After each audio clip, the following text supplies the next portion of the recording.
Welcome in, the Matt Bernier Show, DRF TV, live.drf.com, livestream.com, the Daily Racing Forms Twitter handle, that would be at DRF Inside Post, as well as the Daily Racing Forms Facebook page. My name is Matt Bernier. You can follow me on Twitter, at Bernier_Matt.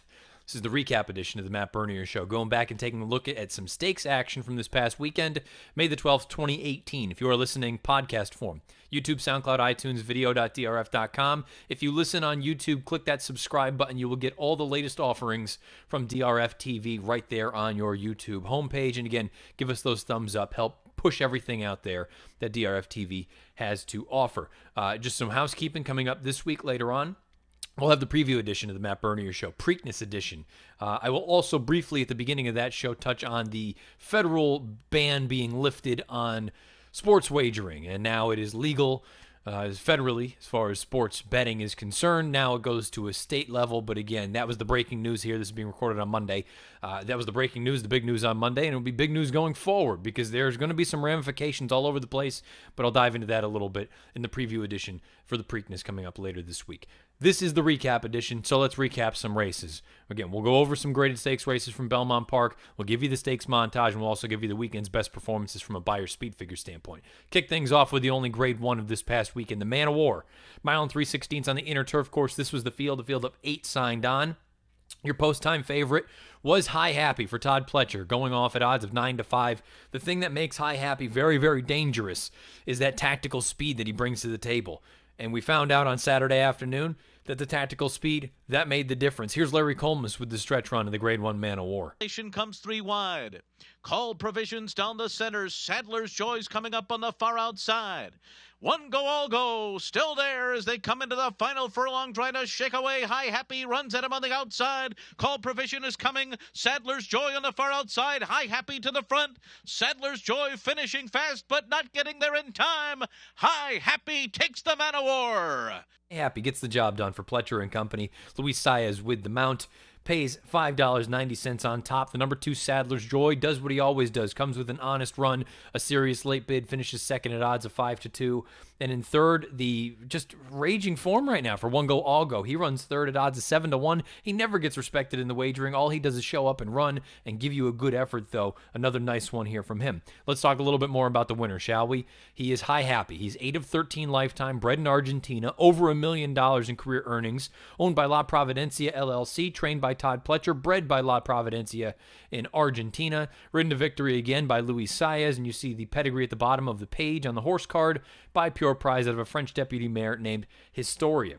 104 Beyer speed figure, 128 time form U.S. rating for High Happy. He comes home in final eighth of a mile in 11:38.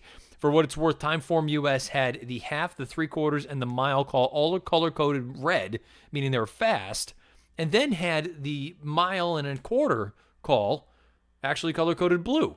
So there was a little bit of an oddity because generally you don't see the race slow down at that stage, especially on turf, but that's how this race happened to be run. Perhaps a little bit of a double-edged sword when you look at it, because that means that High Happy was early on up pushing, well, not pushing because he was about 2 or 3 lengths off of it, but he was close enough to a hot pace that perhaps that sapped a little bit out of him. But then as they hit the top of the lane, maybe get a little bit of a breather out there. So hard to really analyze that too much. I think all around it was a very good effort from High Happy. And Sadler's Joy, you can, again, look at that a little bit of 2 different ways, where the fast fractions early on helped set up that late kick from him, but then perhaps that sort of breather there as the real running was getting going, perhaps that compromised him a little bit. I don't think it caused him to win. He finished in 10.95. He got a 103 Beyer and a 128 Timeform US rating. I think the top 2 both ran bang-up races, and this is just kind of, for this level and at this distance, these are 2 of the horses that you're going to have to keep an eye on going forward this year because the distance isn't going to be an issue for them. And unfortunately, if you're a Sadler's Joy fan, you are going to need someone to just go out there and basically be on a crazy front-end mission where we're just going to throw it down and go crazy. One Go All Go is a nice horse, but he wasn't going just ballistic out there on the front end. He got a half in 49-2. You're going to need a serious pace. You're going to need a 47 and change for a horse like Sadler's Joy to be able to make up the difference with a horse like High Happy, simply because High Happy is always going to start his run ballpark 5 lengths ahead of Sadler's Joy.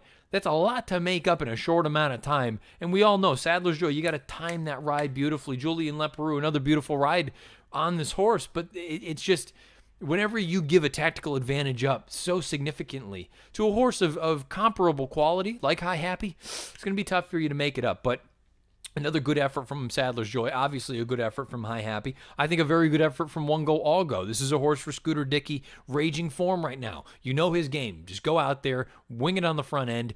If you can back it down a little bit like they tried to do here in this race on Saturday afternoon, maybe that can propel you to possibly a win. We saw that down at Keeneland, but more likely than not, a minor award, and there's nothing wrong with that. Nothing to sneeze at, running third in a grade 1, and he just continues to cash checks. Really cool horse, very likable, and he continues to get disrespected at the windows. He's the kind of horse that you could really kind of tie your wagers into using him underneath, because if you don't think he can just actually get over the hump and get the job done against the best of the best, he can certainly offer value in here. What did he go off as? The 4th, 5th choice in this race? So I think he's an interesting one, again, just to keep an eye on, because as long as he stays in form, he's going to keep running and keep giving you good efforts. I suppose the horse, with the exception of Bigger Picture and Wake Forest, and I can say for both of them at 7 and 8 years old, perhaps they're over the top. Maybe they're just not at this caliber anymore. It happens to everyone. Father Time catches up.